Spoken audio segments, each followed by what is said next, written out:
Imagine sitting with a young scientist whose eyes light up when he talks about numbers, as if the universe itself is a puzzle he's determined to decode. He speaks quickly, with clarity, and with an almost electric excitement. And yet, he's modest, the kind of man you wouldn't immediately single out as someone who would reshape modern science. But Henry Moseley did exactly that. In just a few short years, he achieved breakthroughs that fundamentally changed the periodic table, clarified the structure of atoms, and laid the groundwork for quantum physics. And then, just as suddenly, his story ended. A brilliant life cut short not by scientific risk, but by war. Today, we're going to explore that story, the rise, the genius, and the tragedy of Henry Moseley. Henry Gwyn Jeffreys Moseley was born on November 23, 1887, in Weymouth, England, into a family immersed in academia. His father was a professor of anatomy at Oxford, and his grandfather had been a well-known naturalist. You could say science was in his DNA, but Henry wasn't just another gifted child in an educated household. He was unusually curious, the kind of kid who took apart clocks not to break them, but to understand why they ticked. Teachers noticed early on that he saw patterns where others saw chaos. He excelled in physics at school, winning multiple prizes, and soon entered Oxford himself. It didn't take long for his peers and professors to realize they weren't just dealing with a talented student, they had a prodigy on their hands. Despite his academic brilliance, Henry worked quietly in the background. He wasn't the kind of scientist who craved attention or grand declarations. Instead, he was meticulous, observant, and deeply focused on problems others overlooked. In physics, the early 1900s were chaotic but exciting times. Scientists had recently discovered electrons and radioactivity.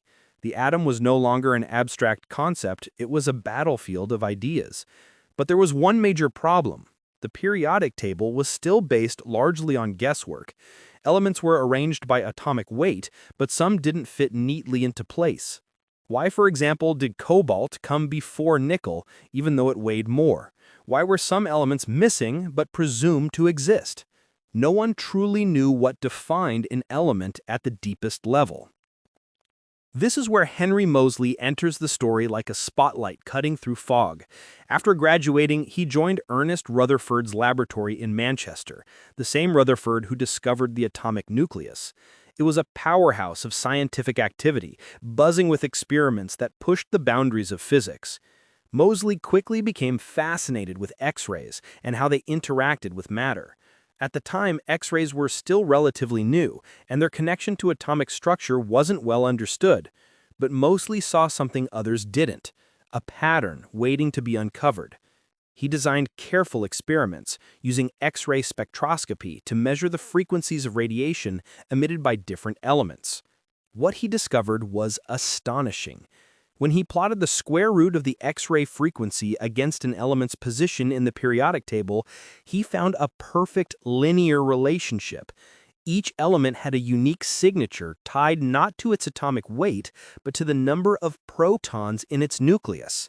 In other words, Moseley discovered that atomic number, the count of positive charges, was the true identity of an element. This became known as Moseley's law, and it revolutionized chemistry and physics. Suddenly, the periodic table snapped into order with scientific precision. Gaps that had been mysterious now made sense. Elements that had been placed incorrectly for decades were corrected.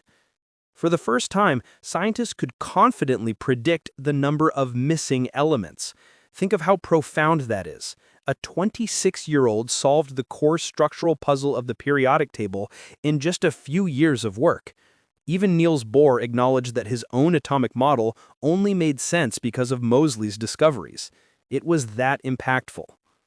At this point, you might expect that Henry Moseley was headed toward a long and decorated scientific career, maybe even a Nobel Prize.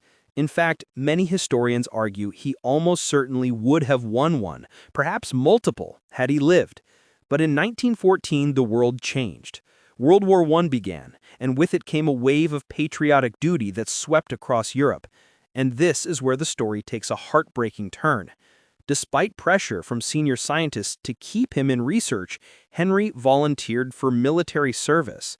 The British Army, not fully appreciating the value of its scientific minds, placed him not in a laboratory, but on the battlefield. He became a signals officer in the Royal Engineers, serving in the harsh conditions of the Gallipoli campaign in 1915. Imagine this for a moment. The man who clarified the structure of the atom was now crawling through trenches, dodging artillery, repairing communications under fire. The contrast is almost surreal, but he saw it as his duty.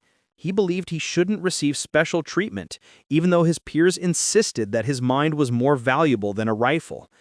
And then came August 10, 1915. During heavy fighting at Gallipoli, Moseley was shot and killed by a sniper while organizing communications. He was 27 years old. The news stunned the scientific community. Ernest Rutherford was devastated, Niels Bohr too. It was said that when the Royal Society received the telegram of Moseley's death, a silence fell over the room. They hadn't just lost a colleague, they had lost one of the greatest scientific minds of his generation.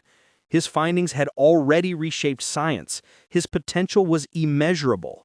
Many historians consider his death one of the greatest scientific losses caused by war.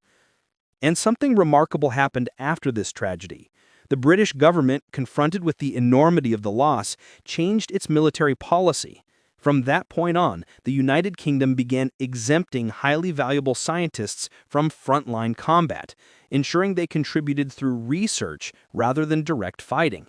Henry Moseley didn't live to see it, but his death altered the way nations think about scientific talent in wartime. Today, Moseley's name appears in physics textbooks, but not often enough in popular memory. His law is still fundamental to atomic physics. His reorganization of the periodic table remains one of the most important scientific achievements of the early 20th century. Scientists still marvel at the precision and elegance of his work. And when people speak of the tragedies of World War I, the poets, musicians, and thinkers lost, Henry Moseley's name is often included among them, a symbol of brilliance extinguished too soon. What makes his stories so powerful is not just the science, but the contrast between his potential and his fate. You can picture him in Rutherford's lab, eyes glowing with excitement as he studied X-ray spectra, discovering patterns no one else had noticed.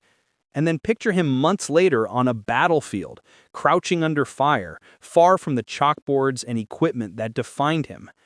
It's a story filled with inspiration, genius, patriotism, and profound loss, a reminder that even the brightest lights can be snuffed out by the darkest of times. And yet his legacy endures. Henry Moseley didn't live long, but he didn't need to. In the short span of his scientific career, he changed our understanding of matter at its most fundamental level. He solved mysteries that chemists had puzzled for decades, and he left behind a blueprint for the periodic table that still guides science today. His life reminds us that brilliance isn't measured in years, but in impact. And in that regard, Henry Moseley remains one of the most extraordinary scientists the world has ever known.